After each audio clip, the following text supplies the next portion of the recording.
Nanindigan si Senador Francis Kiko Pangilinan na kailanman ay hindi maaaring magiging probinsya ng China ang Pilipinas. Ang pahayag ni Senador Pangilinan ay kasunod ng patuloy na ginagawang panghaharas ng China sa pamamagitan ng pag-angkin nito sa West Philippine Sea. Giit pa ni Senador Pangilinan na dapat itigil ng China ang tinatawag niyang ridiculous at iligal na pag-angkin sa West Philippine Sea at binigyang diin na hindi kailanman magiging bahagi o probinsya ng China ang Pilipinas. Paliwanag pa ni Senador Pangilinan, iginagalang ng Pilipinas ang One China policy, ngunit dapat ding igalang ng Beijing ang soberenya at karapatan ng bansa sa humigit kumulang 500,000 square kilometers ng Exclusive Economic Zone o EEZ nito sa ilalim ng UNCLOS. Nagbigay ng reaksyon si Senador Pangilinan matapos batikusin ng Chinese Embassy sa Maynila ang kanyang pagtutol sa kamakailang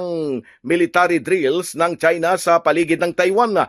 Ayon sa embahada, taliwas man ito sa One China policy, ngunit giit ng Senador, banta sa regional stability at kaligtasan ng mga sibilyan ng naturang hakbang ng Beijing.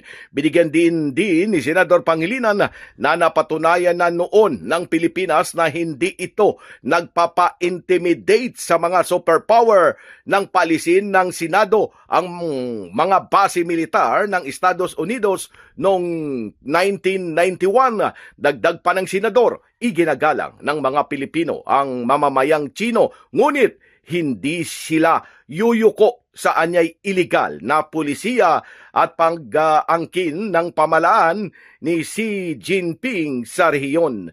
Pilipinas, mula sa Senado, Silvestre Rambulabay, Radyo Kayumanggi.